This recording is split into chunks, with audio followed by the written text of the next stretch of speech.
বন্ধুরা, আজকে আমরা এসছি একটা ক্যান্ডিডেটের কাছে যে 2017 পরীক্ষা দিয়ে চাকরি পেয়েছে। তা আপনারা আজকে তার মুখ থেকে শুনুন তার বাস্তব অভিজ্ঞতা। আমরা চলে যাচ্ছি মধুমিতা বিশ্বাসের কাছে। হয়তো আপনারা কেউ চিনবেন, উনি এখন কর্মরত। ম্যাডাম, আপনি কোথায় কর্মরত আছে একটু বলেন। নমস্কার, আমি মধুমিতা বিশ্বাস। আমার বাড়ি নদিয়া জেলার শান্তিপুর নামক একটা সুন্দর ঐতিহ্য স্থানে। বর্তমানে আমি পেশায় একজন প্রাথমিক শিক্ষিকা। 2017 টেট দিয়ে কোয়ালিফাই করে 2024 সালে আমরা জয়েনিং পাই। বর্তমানে আমি জলপাইগুড়ি জেলায় কর্মরত রয়েছি। এটা হচ্ছে আমার জীবনের একটা অনেক কষ্টের পরিশ্রমের ফল ছিল টেটটা, কারণ খুব দরিদ্র পরিবারের মানুষের জীবনে একটা দাঁড়ানোর খুব একটা ইচ্ছা, সেটা খুব টার্গেট নিয়ে সফল করে পেরেছি। এবং এই সফলতার পথে যে আমাকে যারা সাহায্য করেছে, স্পেশালি আমার ইউটিউব অনলাইন ক্লাস। আমার কোচিং ছিল, কিন্তু কোচিংয়ে আমি অতটা হেল্প পাইনি যতটা আমি ফোন থেকে YouTube channel, online WhatsApp group থেকে আমি পেয়েছি। আমাকে প্রথম রাস্তা দেখিয়েছে আমার কলকাতার এডু টিচার, ওনার হাত ধরেই কিন্তু আমি বিভিন্ন অনলাইন ক্লাসের সুযোগগুলো পেয়েছি। আর ওখান থেকে আমি আরো সোর্সে বিভিন্ন গ্রুপে বন্ধুদের সঙ্গে পরিচয় হয় পড়াশোনার জন্য, টেটের গ্রুপে সেখানে যুক্ত হই। তারপর সেখানে সারাদিন পড়াশোনা করতে থাকি। দীর্ঘ 17 সালে ফর্ম ফিল আপ হয়, দীর্ঘ 4 বছর পরে 2021 সালে আমাদের ফর্ম ফিল আপটা হয়। আচ্ছা, আপনি শুরু হয় 21 সালে জানুয়ারি। একটু ইন্টারাপ্ট করছি আপনাকে, আপনি একটুখানি ওই এমসিকিউ স্ট্র্যাটেজিটা একটু বলে দেন যে আপনি কিভাবে এমসিকিউ গুলো সলভ করতেন। বিভিন্ন আমাদের 17 টেট হয়তো অনেকে জেনে থাকবেন যে প্রশ্ন কি হারে কঠিন এসেছিল। অনেক প্রশ্ন উত্তর অনেক জানা নাও থাকতে পারে, হয়তো পড়ার বাইরে চলে যায়, কিন্তু সেসব ক্ষেত্রে দেখতে হবে মানে একটা প্রশ্ন বেশ কিছু উত্তর আছে না, হয়তো এক মনে হচ্ছে এটা হতে পারে, দুই মনে হচ্ছে এটা হতে পারে, আবার মনে হচ্ছে সবগুলি হতে পারে। সেই সব প্রশ্নের উত্তরের ক্ষেত্রে কিন্তু সবগুলো হওয়াটাই সঠিক মনে হয়। আরো কিছু কিছু প্রশ্ন আছে যেগুলো আমরা হয়তো বুঝতে পারি না বুঝে টিক দিই। দেখবেন সেই প্রশ্ন কোনো একটা উত্তরটা লং দীর্ঘায়ু হয়, কোনো একটা উত্তর বড় থাকে, কোনো একটা উত্তর ছোট থাকে। বেশিরভাগ প্রশ্নে সেই উত্তরগুলো দেখবে যেটা সব থেকে বড় হয় সেটাই হয়। আমরা এটা অনেক ফলো প্র্যাকটিস করতে করতে আমরাও বেশিরভাগ ক্ষেত্রে এটা দেখেছি, যেটা বড় উত্তর সেটা মানে উত্তর সঠিক হয়। তার মানে আপনি এই জিনিসটা বলতে চাইছেন যে স্টুডেন্টদের ক্ষেত্রে বেশিরভাগ উপযোগী সেটা হচ্ছে এমসিকিউ কোশ্চেন বেশি করে সলভ করা। অবশ্যই স্যার, যত বেশি সলভ করবে তত স্ট্র্যাটেজি সম্বন্ধে আইডিয়া আসবে। আপনি গভীরভাবে পড়ে এমসিকিউ প্রশ্ন নিজে তৈরি করবেন, যত প্র্যাকটিস করবেন তত কিন্তু আপনার মানে এগুলো আরো সহজ হবে, পরীক্ষায় উত্তর দিতে কিন্তু সহজ হবে।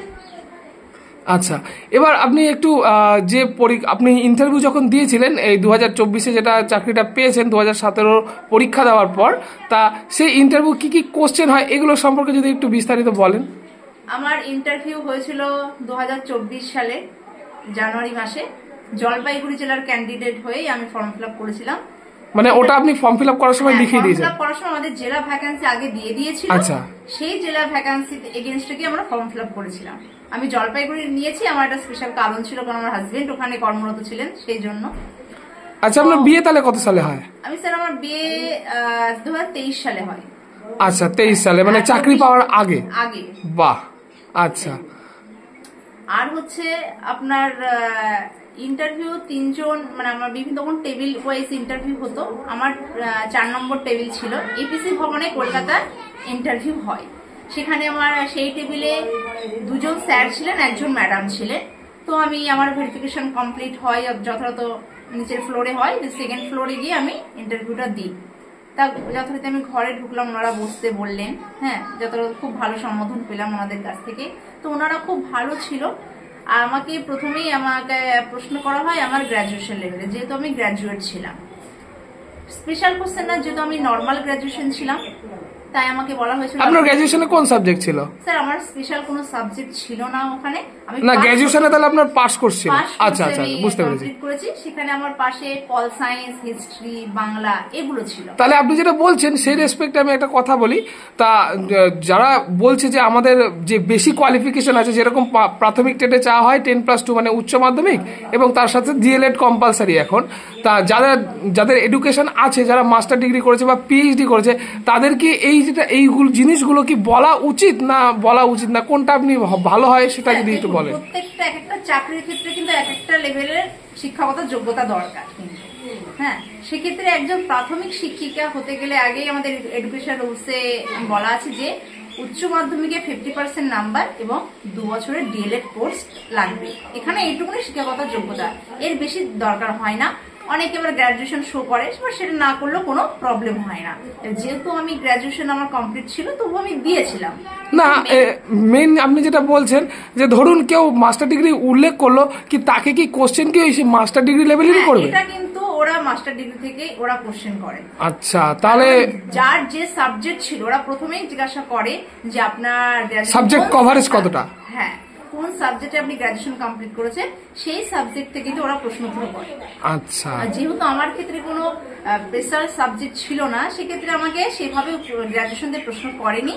আমাকে বেশিরভাগ প্রশ্ন করেছিল টেটের সাইকোলজি যে সাবজেক্টটা আছে ওখান থেকে প্রশ্ন করেছিল। আচ্ছা, আপনি যদি মনে থাকে রিমেম্বার ফর মেমোরি থেকে আমি দুই একটা কোশ্চেন যদি বলেন। ওকে, আমার বেশ কিছু কয়েকটা প্রশ্ন আমার মনে আছে, যে বলেছিল যে সমাজ দুর্নীতিবাদ এর প্রবক্তাকে ভাইগর্স্কি।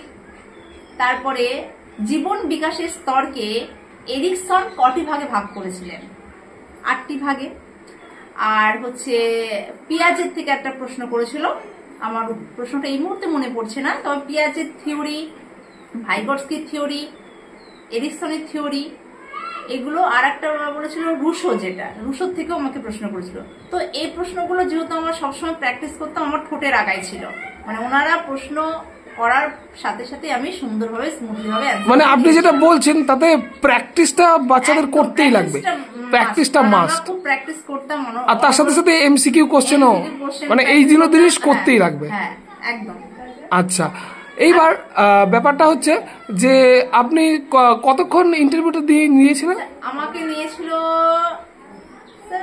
5 মিনিট মতো নিয়েছিল। আচ্ছা আচ্ছা। তার মধ্যে 2 মিনিট নিয়েছিল আপনার সিচুয়েশনাল বেস বা বিভিন্ন কোশ্চেন ইন্টারভিউ নিয়েছিল, আর আড়াই মিনিট নিয়েছিল আপনার এই যে অ্যাপটিটিউড টেস্ট, যেটা আমাদের ডেমো বলে হয়, যেটা। আচ্ছা, ডেমো ক্লাস। আমার প্রথমে ইন্টারভিউ ওরা স্যাররা প্রশ্ন করলো, কিছু সিচুয়েশনাল বেস কোশ্চেন করেছে, যে কোনো বাচ্চা যদি ক্লাসে দুষ্টুমি করে, সে তোমার কথা পড়তে চাইছে না, তার মনো যে কোনো ক্লাসে, তুমি তখন কিভাবে তুমি বাচ্চাটাকে পড়াবে?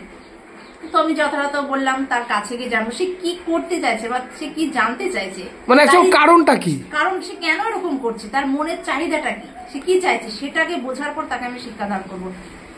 প্রয়োজন হলো আমাদের স্কুলেতে বিভিন্ন টিএলএম থাকে, সেইভাবে সেই টিএলএম এর সাহায্যে তাকে আমি শিক্ষা দেবো।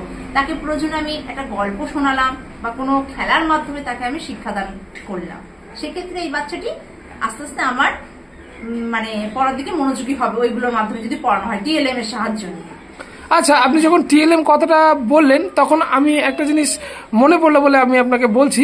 ধরুন আপনার কাছে একটা বাচ্চা এসেছে যে স্লো লার্নার, আপনি অনেক ভাবে করে শিখেছে, সে বি ডি এর মধ্যে ফারাক, কিউ পি এর মধ্যে ফারাকটা বুঝতে পারছে না।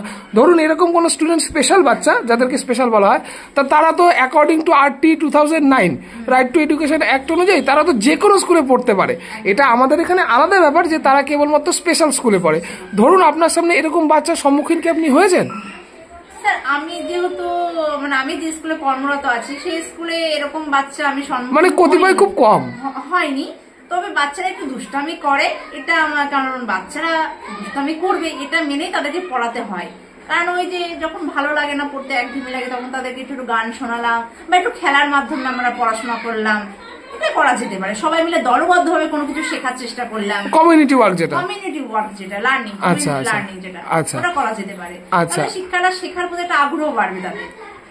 আচ্ছা আচ্ছা, আপনারা এখন কতজন শিক্ষক আছেন আপনার স্কুলে? আমার বর্তমান স্কুল জলপাইগুড়ি জেলায়, সেই স্কুলটাতে বর্তমানে আমরা মোট 7 জন কর্মরত শিক্ষক শিক্ষিকা আছি, তার মধ্যে 6 জন পার্মানেন্ট, 1 জন প্যারা টিচার আছে। আচ্ছা, আপনাদের হেডমাস্টার বা প্রিন্সিপাল কেমন? স্যার, আমার যে হেডমাস্টার দীনেশ চন্দ্র সরকার, আচ্ছা, উনি খুবই ভালো মানুষ। মানে আমি একটা ভালো স্কুল পেয়ে প্লাস ওনার মতো একজন হেডমাস্টার পেয়ে মানে খুবই ধন্য, মানে খুবই ভালো মানুষ, কোনো তুলনা নেই তার। আচ্ছা, আরেকটা জিনিস হয়তো জানেন, আমি আপনাকে আপডেট দেওয়ার চেষ্টা করছি, যে আপনি কি এটা জানেন যে প্রতিটা প্রাইমারি স্কুলের শিক্ষক তিনি 10 বছরের জন্য BLO থাকেন? এটা কি জানেন আপনি? স্যার এটা জানি, তবে মানে আপনার এখনো ডিউটি পড়েনি? না, আমার এখনো ডিউটি, মানে এটা আগামীতে হয়তো পড়বে। কারণ আমার স্কুলে যে প্যারা টিচার আছেন তিনি বর্তমানে ওখানকার বিএলও ডিউটি করেন। আচ্ছা আচ্ছা, না মানে আমি এটা যেহেতু আমরা বাইরের টিচার, আমার বাড়ি দক্ষিণবঙ্গে, কিন্তু আমি মানে আমার পোস্টিং হচ্ছে উত্তরবঙ্গে, জলপাইগুড়ি জেলায়। আচ্ছা আচ্ছা, সেক্ষেত্রে আমাদের কোনো বিএলও ডিউটি আপাতত পড়েনি, আগামীতে পড়বে, হয়তো পড়তে পারে। আচ্ছা, আপনি তো যে বর্তমানে এখন শিক্ষক আছেন, তা আপনার কিছু হবিস এরকম কিছু বলেন, আমরা একটু শুনি। স্যার হবি এখন একটাই, যেটা বাচ্চাদের মানে ওদেরকে ভালোভাবে শিখিয়ে পড়িয়ে স্কুলটাকে আরো উন্নত করতে চাই। হ্যাঁ, আর বাচ্চাদের নিয়ে থাকা এটাই ভালো লাগে, বাচ্চাদেরকে শেখাবো, স্কুলটাকে ভালো করে তোলা, যাতে আমাদের স্কুলটা ভালো হয়, নাম হয় স্কুলটাতে। আচ্ছা, আর বর্তমানে আপনি যেখানে কাজ করছেন, ঠিক আছে, তা সেখানে কিরকম স্যালারি আপনি ড্র করছেন যদি একটু বলেন। স্যার হচ্ছে বর্তমানে প্রাথমিক স্কুলে একজন শিক্ষক বা শিক্ষিকাকে সরকারের পক্ষ থেকে যে স্যালারিটা দেওয়া হয় যথেষ্ট যথেষ্ট ভালো স্যালারি দেয়, একটা পরিবার ভালোভাবে চলে যেতে পারে। আচ্ছা, মানে একটা পরিবার চলে যেতে পারে, যার জন্য আপনারা এতদিন ধরে পরিশ্রম করেছেন, তার সফলতাও পেয়েছি। আচ্ছা, না আমি কেন এই কথাটা বললাম, আপনি হয়তো খেয়াল করবেন যে দেখবেন ইন্টারভিউ বোর্ডে ধরুন কোনো ক্যান্ডিডেট বলল যে আমার হবি বই পড়া, এবার নেক্সট কোশ্চেনই ক্রস কোশ্চেন চলে আসে যে আপনার লাস্ট পড়া বইটার নাম। তা আমি এই জায়গাটাই বলছি যে যাদের যা হবি তো ঠিক আছে, কিন্তু এই হবিটা আমার গানটা বিশেষ করে, তাহলে তো আপনার হিসাব মতো গান আপনি বলেন শেষ কার গান শুনেছেন, তার গীতিকার কে ছিল, লেখক কে ছিল, মানে আমি কেন এই কথাটা বললাম যে ধরুন হবি হিসেবে আপনাকে যখন জিজ্ঞেস করছে তখন তার প্রিপারেশন রাখা উচিত না রাখা উচিত না, এই ব্যাপারটা বলেন। আমি রবীন্দ্রনাথ ঠাকুরের রবীন্দ্রসঙ্গীত গান ভালোবাসতাম, কারণ যেহেতু আমাদের প্রাথমিক স্কুলে শিক্ষিকা হতে গেলে তার মধ্যে কিন্তু একটা ম্যাডামের মধ্যে নাচ গান কবিতা আবৃত্তি আছে না, যেমন সরকারি স্কুলগুলোতে যেমন আছে, ধরুন আপনি যদি কেভিএস বলেন মানে সিবিএসসির কথা বলছি, তা সেখানে না আলাদা করে গেমের টিচার আছে, আলাদা করে ইয়োগার টিচার আছে, আলাদা করে প্যারেডের টিচার আছে, মানে আপনাদের হয়তো ওয়েস্ট বেঙ্গল বোর্ডে এখন হয়নি, প্রাইমারি বোর্ডে সেভাবে আলাদাভাবে কোনো হয়তো টিচার নিয়োগ করা না। কেন আমি জিনিসটা আপনাকে একটা জিনিস বলি যে ধরুন কোনো একটা বাচ্চা খেলছিল মাঠে, এবার হঠাৎ করে সে পড়ে গিয়ে মাথা ফেটে গেছে, এই মুহূর্তে আপনারা ফার্স্ট এড হিসেবে কি করবেন? স্যার স্কুলে তো ফার্স্ট এড আছেই, সাথে সাথে তাকে কোথায় লেগেছে সেই জায়গাটা হলে পরিষ্কার আগে ওষুধ দেওয়া হয়। আচ্ছা, লাল ওষুধ দেওয়াটা মানে না, আমি কেন এই কথাটা বলছি যে এগুলো কি আপনাদেরই করতে হয় না তার জন্য নার্স আছে? না স্যার, এটা আমার কিছুদিন ঘটনা একটা বলি, আমার স্কুলে দুটো স্টুডেন্ট মারামারি করতে করতে একজন স্টুডেন্ট আর একজনের ডাস্টার দিয়ে মাথা ফাটিয়ে দিল। আচ্ছা, একদম মানে কি আমরা টিচার ক্লাস নিয়ে সবে অফিস রুমে এসেছি, আচ্ছা, সাথে সাথে ও তো দুজনের মধ্যে কি খেলা নিয়ে দ্বন্দ্ব হয়ে মাথা ফাটিয়ে দিল, সাথে সাথে আমাদের স্কুলের টিচাররা সাথে ওকে মানে প্রাথমিক সেবা দিয়ে বাইকে করে নিয়ে তাকে পাশে আমাদের স্বাস্থ্যকেন্দ্রে নিয়ে যাওয়া হলো। বাহ, মানে আপনারা সেলফ সার্ভিসটাও করেন, সমাজ কল্যাণমূলক কাজ। একদম একদম স্যার। আচ্ছা, সাথে সাথে আমাদের দুইজন টিচার আমরা তাকে সেবা দিয়ে মানে তাকে জায়গাটা মুছাকে লাল ওষুধ দিয়ে কোনো রকম ব্যান্ডেডটা আমরা মানে ফার্স্ট এডটা আপনারা স্কুলে করে দিয়েছি। তারপরে দেখলাম না এখানে রাখা যাবে না, সেলাই পড়তে পারে, সেক্ষেত্রে সাথে সাথে বাইকে করে আমাদের স্যাররা স্কুলের পাশে স্বাস্থ্য কেন্দ্র ছিল ওখানে নিয়ে গিয়ে তার ট্রিটমেন্ট হয়েছে। আচ্ছা, আরেকটা জিনিস দেখুন, যে বাচ্চার যে অভিভাবক তা সে কি কোনোদিন আপনাকে এরকম বলেছে যে আপনি তো ক্লাস নিচ্ছেন, আপনি যখন ক্লাস টিচার, তা আপনি থাকা অবস্থায় বাচ্চা কেন একটা বাচ্চার ডাস্টার দিয়ে মাথা ফাটিয়ে দিল, সেরকম কোশ্চেনের সম্মুখীন হয়েছেন? না, এটা গার্জিয়ানের পক্ষ থেকে প্রশ্ন আসতেই পারে, এসেছে, কিন্তু যখন ঘটনাগুলি ঘটে আমরা ক্লাসে তখন থাকি না, আমাদের তো 5 মিনিট করে ব্রেক দেওয়া হয় ক্লাসে। না, 5 মিনিট করে ব্রেক দেওয়া হয় মানেই যে বাচ্চার ক্লাসে আপনি অ্যাজ এ ক্লাস টিচার যখন আছেন তা তখন আপনি এই বিষয়টাকে মানে কিরকম ভাবে দেখবেন সেটা আমি বলতে চাইছি। যে ধরুন কোনো গার্জেন বললো যে আপনি থাকা অবস্থায় কেন এরকম ঘটনা হবে, আপনি তাহলে কি রকম শিক্ষা দিচ্ছেন? আমরা সব সময় চেষ্টা করি বাচ্চাদেরকে চোখে রাখা, কিন্তু অনেক সময় হয়তো তার চোখের ফাঁকে গিয়ে তারা দুষ্টামি করছে। না, খুব ভালো কথা, কিন্তু মানে গার্জেনের এরকম প্রতিপক্ষ থেকে এরকম কোনো কমপ্লেন আমরা আপনাদের এখনো রেজ হয়নি? না, সেভাবে আমরা খুব মানে খারাপ কিছু মানে এগুলো আমরা পাইনি, স্কুল প্রতিবেশী পাইনি। মোটামুটি আমরা সবসময় চেষ্টা করি বাচ্চাদেরকে চোখের সামনে রাখা, যাতে সবাই দুষ্টামি না করে, মারামারি না করে, সবগুলো সবসময় একটা খেয়াল রাখি। যেহেতু একটা ঘটনা ঘটে গেছে, রক্তপাত হয়েছিল, ব্যাপারটা নিয়ে আমরা খুব চিন্তিত হয়েছিলাম। তারপর তো আমরা আশা করি বাচ্চাদের সবসময় চোখে চোখে রাখার চেষ্টা করি। বাহ, খুব সুন্দর। আপনার স্কুলের সর্বসাকুল্যের বা সামগ্রিক বিকাশ যদি বলি বাচ্চাদের ক্ষেত্রে, তা মোটামুটি এটা কেমন যদি একটু বলেন? আমাদের স্কুলে দেখুন মানে যেমন সামেটিভ আছে না, সামেটিভ এক্সাম গুলো হয় মাসে মাসে হয়, আর ফর্মেটিভ এর ক্ষেত্রে ক্লারিফাই হয়। হ্যাঁ, ফর্মেটিভ যেটা হয় সেটা তো আমরা ক্লাস চলাকালীন ফর্মেটিভটা নিয়ে থাকি। আচ্ছা আচ্ছা, কারণ ফর্মেটিভ তো এক্সাম হয়। আচ্ছা, কোন ক্লাস আপনি টিচার নেন? গঠনমূলক যে মূল্যায়নটা সেটা স্টুডেন্টদেরকে ক্লাস চলাকালীনই করা হয়। কোন কোন ক্লাস আপনার পড়ে? আমার পরে স্যার ক্লাস 1 বাংলা পড়ে, ক্লাস 2 তে গিয়ে সহজ পাঠ নেই, আর ক্লাস 3 তে গিয়ে পরিবেশটা নেই। আচ্ছা, মজারু বইটা আপনি দেখেছেন? স্যার মজার বইটা দেখেছি, এটা পিপিতে না, মানে ওখানে পড়ানোর কিছু আছে? পড়ানোর সেভাবে কিছু নেই, যেহেতু প্রাথমিক যারা পিপির বাচ্চারা, মানে বালবাটিকা যেটাকে বলে, একদম প্রি প্রাইমারি যেটা প্রাথমিক স্কুলে, ওই স্কুলের বাচ্চাদের মজার বইটা দেওয়া হয়ে থাকে। কারণ তারা যেহেতু ছোট, তারা বিভিন্ন রকম ছবি আঁকতে, রঙের খেলা খেলতে, এগুলো তারা ভালোবাসে। সেক্ষেত্রে কি হয়, ওই বইটা দিলে তারা সবসময় কি একটু আঁকতে চায়, ছবির দিকে ড্রয়িং করে, হ্যাঁ খেলাধুলা করে, হয়তো কোনো কবিতা থাকলো সেটা পড়ে, এগুলো ওদের মনকে আকর্ষণ করে মজার বইটা। আচ্ছা, বলি আরেকটা জিনিস, ধরুন আপনি এখন টিচার আছেন, একটা সময় হেড টিচার হবেন, তা আপনার আর কি কোনো পোস্টে যাওয়া যায় এখান থেকে? যারা যদি যেতে চায়, যদি এডুকেশন কোয়ালিফিকেশন থেকে থাকে, যার যদি যোগ্যতা থাকে সে অবশ্যই যেতে পারে। আচ্ছা, কারণ প্রত্যেকটা চাকরি থেকে একটা ক্যান্ডিডেট স্যাটিসফ্যাকশন বলে একটা ব্যাপার, অবশ্যই অবশ্যই। কারণ আমার যেহেতু যেটা টার্গেট ছিল না, আমি প্রাইমারি টিচারই হব, আর সেই দিক থেকে আমি এইচএস দিয়ে ডিলেট করেছি যে আমি যদি অন্য চাকরিও পেতাম আমি কিন্তু স্যাটিসফাই হতাম না। আচ্ছা, এটা নিজের উপর ডিপেন্ড করে, সেলফ স্যাটিসফ্যাকশন। হ্যাঁ, সেলফ স্যাটিসফ্যাকশন। আপনি কোন দিকে বা কোন লাইনে যাবেন, ঠিক আছে, আমার প্রাইমারিটা পেয়েছি, বাট এটা আমি সাকসেস, আর কিছু দরকার নেই আমার চাইবে, এটাই ঠিক আছে। আচ্ছা, আরেকটা জিনিস আপনি বলুন, যে বাচ্চারা যারা ইন্টারভিউ দেবে, হ্যাঁ, তারা কি সমস্ত কোশ্চেনের অ্যান্সারই কি দিতে হয় ঠিকঠাক? মানে আপনার পার্সপেক্টিভ থেকে বলুন। অনেকে বলে যে ইন্টারভিউয়াররা যা প্রশ্ন করে তার সব প্রশ্ন উত্তর দিতে হবে। মানুষের কোনো ক্যান্ডিডেটের পক্ষে কিন্তু সব জানা কিন্তু সম্ভব নয়। অবশ্যই অবশ্যই, তাদের কোন মেন্টালিটি, তারা কি প্রশ্ন করবে এটা কিন্তু জানা সম্ভব হয়ে থাকে না। সেই জন্য যদি কোনো প্রশ্ন করে, তোমার উত্তর দেওয়ার সেই মুহূর্তে, যে উত্তর দেওয়ার যে ক্ষমতাটা তুমি সেই মুহূর্তে কিভাবে দিচ্ছ, সে ট্যাকেল করার ক্ষমতা যদি তারা উপস্থিত বুদ্ধির মাধ্যমে সেই প্রশ্নের উত্তর দিতে পারো, তাহলে কোনো ব্যাপার না। মানে ওদের ইন্টারভিউয়াররা চায় যে আপনি সঠিক উত্তর দিন, এটা না, তুমি কিভাবে দিচ্ছ, উত্তরটা দিচ্ছ, বাচন ভঙ্গি, তোমার বলার ভঙ্গিটা ওরা কিন্তু খুব ভালোভাবে ফলো করে।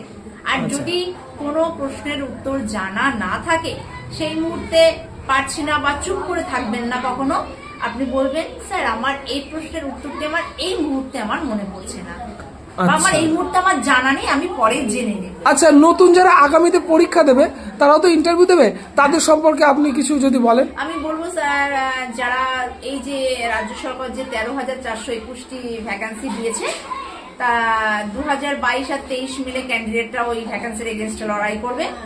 তা সবাইকে বলবো, তোমরা নিজের সম্পর্কে তো পড়ছোই, সাথে টেটে যে সাবজেক্ট গুলো ছিল ডিএলএড এর, সেগুলো ভালো করে পড়ো। আচ্ছা, আমার কাছে অনেকে জিজ্ঞাসা করতেছে দিদি কিভাবে পড়বো, কি পড়লে ভালো হয়। আমি বলবো তোমার নিজের যে গ্র্যাজুয়েশন লেভেলের সাবজেক্টটা প্লাস তোমার ডিএলএড, বিশেষ করে সাইকোলজিটা, এগুলো ভালো করে পড়বে। আর নিজের জেলা সম্পর্কে একটু জানবে, রাজ্য জেলা, কারণ এগুলো তো বেসিক ধারণা, প্রশ্ন করতেই পারে তোমাকে, এগুলো জানবে। আর এগুলো জানার পরে তোমার ডেমো দিতে বলবে। এবার কোনো টিচার কি করে, এখন কার ভাগে কেমন ইন্টারভিউ থাকবে সেটা কপালে নির্ভর করবে। তো কিছু কিছু ইন্টারভিউরা বলে যে ওরা সাবজেক্টের প্রতি ডেমো দিতে বলে, সাবজেক্ট নির্দিষ্ট করে দেয় কিন্তু। আচ্ছা, আবার কোনো টিচাররা বলে কিন্তু আপনার ইচ্ছা, নিজের পছন্দ মতো একটা বিষয়ে ডেমো দেয়। আচ্ছা, কোনটা বেস্ট হবে? কোনটা বেস্ট আমি বলবো প্রিপারেশন